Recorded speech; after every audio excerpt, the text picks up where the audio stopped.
Bonjour. L'affaire Dreyfus est avant tout une erreur judiciaire. En 1894, le capitaine Alfred Dreyfus a été condamné à tort pour trahison.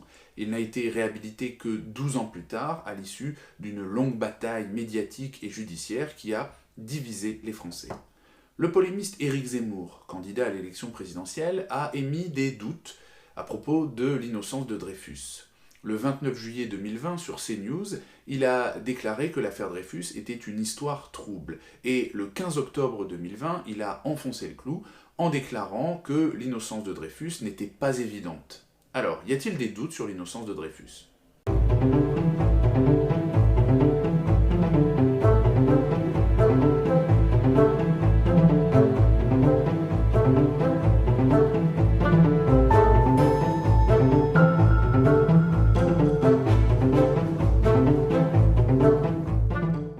Je vous propose de commencer par un bref rappel chronologique des faits. En 1894, Dreyfus est accusé d'avoir transmis à l'Allemagne des informations secrètes. Il est jugé en conseil de guerre pour trahison.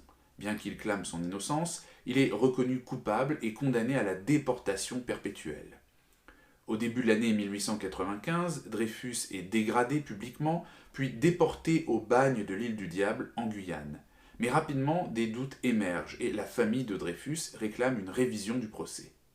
En janvier 1898, Émile Zola publie dans l'Aurore son fameux article « J'accuse », dans lequel il dénonce l'erreur judiciaire. En 1899, la Cour de cassation annule le jugement de 1894 en raison de nombreuses irrégularités. Dreyfus est renvoyé en conseil de guerre. Le second procès de Dreyfus se tient à Rennes. À la surprise générale, Dreyfus est de nouveau condamné pour trahison, mais avec des circonstances atténuantes. Il est condamné à 10 ans de réclusion. Suite au procès de Rennes, Dreyfus est gracié par le président de la République. En 1906, après 2 années d'enquête, la Cour de cassation casse le jugement de Rennes en pointant là encore de nombreuses irrégularités, notamment de fausses pièces à conviction et de faux témoignages. Aucune charge n'est retenue contre Dreyfus. Dans son arrêt du 12 juillet 1906, la Cour de cassation déclare « De l'accusation portée contre Dreyfus, rien ne reste debout. L'annulation du jugement du Conseil de guerre ne laisse rien subsister qui puisse, à sa charge, être qualifié de crime ou délit. » Dreyfus est réintégré dans l'armée avec tous ses grades. Il participera d'ailleurs à la Première Guerre mondiale en tant qu'officier de réserve d'artillerie. Alors, il faut rappeler qu'aucun historien n'a jamais remis en cause l'innocence de Dreyfus. Il n'y a jamais eu le moindre débat historiographique sur ce point. L'innocence de Dreyfus n'est pas une hypothèse, c'est un fait parfaitement établi. Le premier historien de l'affaire Dreyfus est Joseph Reynac, un journaliste et homme politique dreyfusard, c'est-à-dire partisan de Dreyfus. Entre 1901 et 1908, il publie une monumentale histoire de l'affaire Dreyfus en 7 volumes. Dès cette époque, les recherches de Reynac ne laissent aucune place au doute quant à l'innocence de Dreyfus. En 1961, l'historien Marcel Thomas publie « L'affaire sans Dreyfus », un ouvrage capital, extrêmement documenté, qui montre comment l'état-major a camouflé l'erreur judiciaire en fabriquant de fausses preuves contre Dreyfus. Ce livre reste aujourd'hui une référence pour les historiens. On peut également citer des auteurs plus récents comme Jean-Denis Bredin, Vincent Duclerc, Louis Leblois, Philippe Aurial, Pierre Birnbaum ou encore Michel Drouin, qui sont tous des spécialistes de l'affaire Dreyfus. Et bien évidemment, aucun d'eux n'a jamais eu le moindre doute sur l'innocence de Dreyfus. Pour y voir plus clair, je vous propose de revenir sur les principaux documents qui ont servi à faire condamner Dreyfus.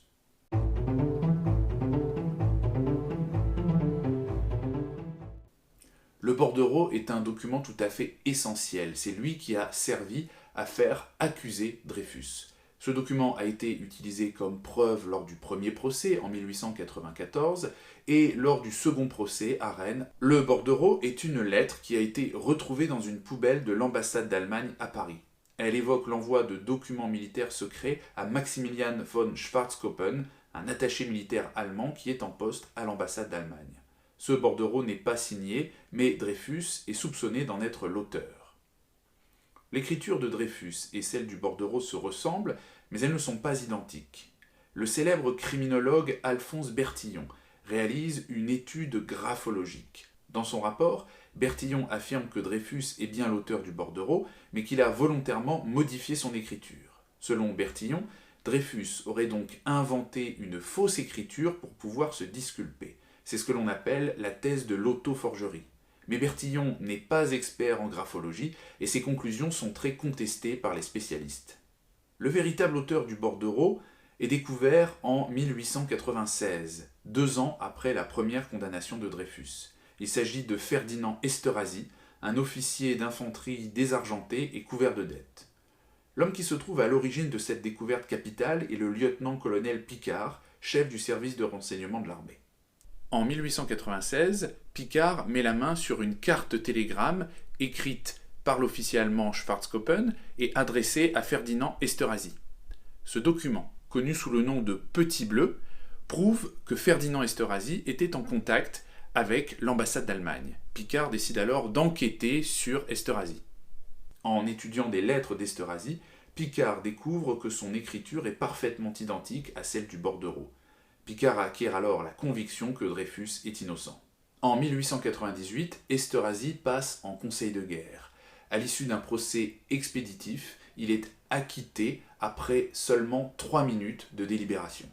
En 1899, la Cour de cassation mandate 3 experts en écriture pour réexaminer le bordereau.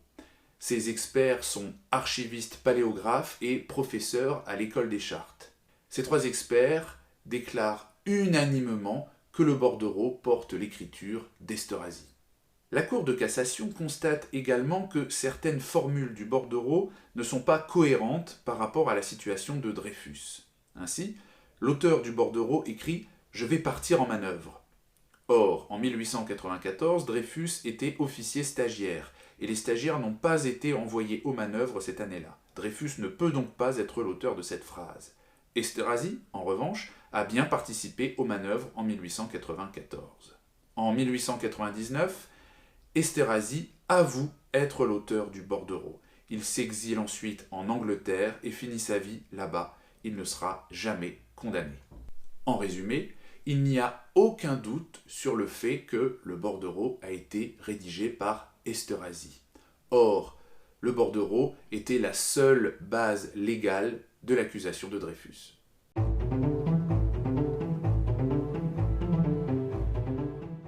Le dossier secret désigne un ensemble de documents qui ont servi à faire condamner Dreyfus lors de son premier procès en 1894.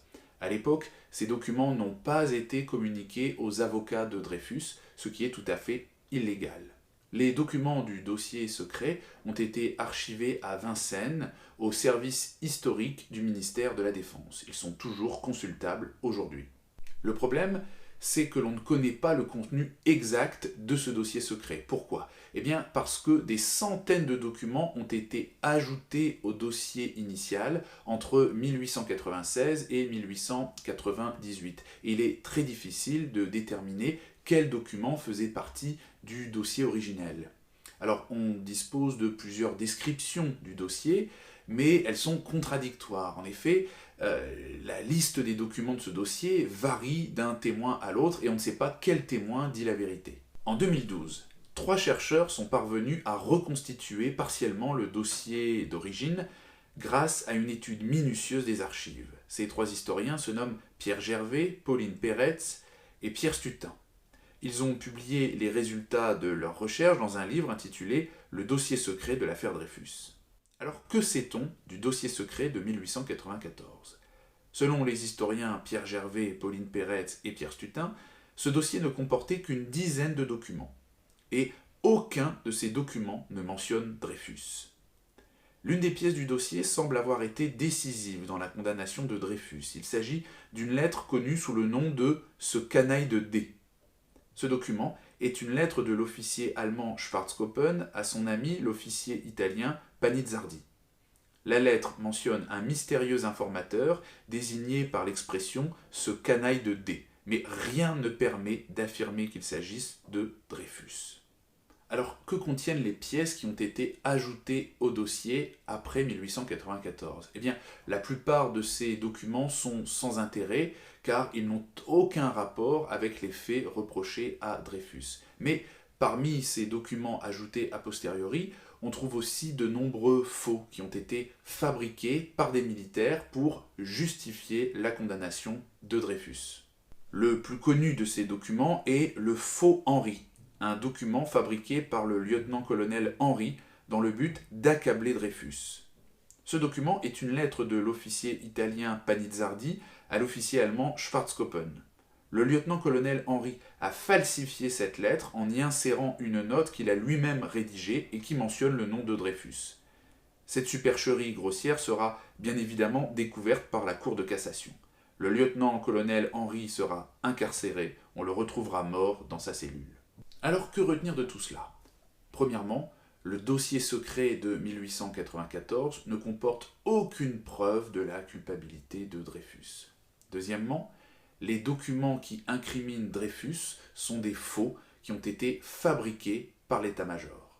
Dans son arrêt du 12 juillet 1906, la Cour de cassation estime qu'aucune pièce du dossier secret ne peut être retenue à charge contre Dreyfus.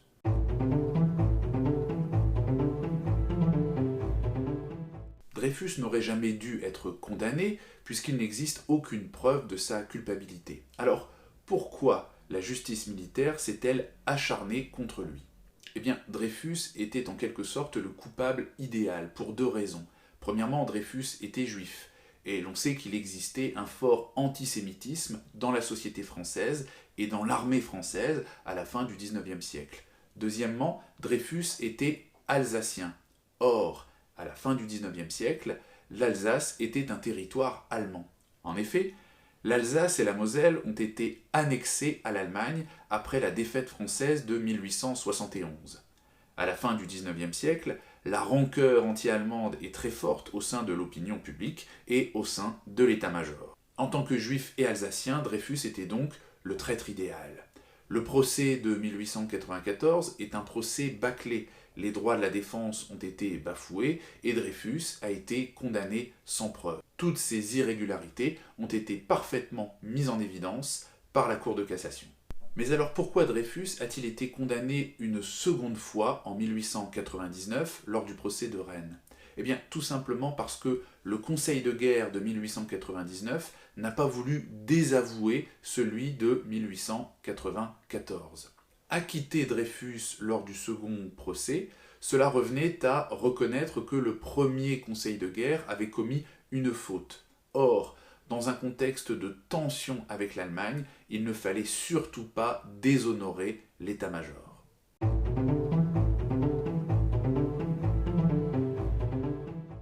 Il n'y a aucune raison de penser que Dreyfus puisse être coupable. Dreyfus a été victime d'une erreur judiciaire orchestrée par l'état-major.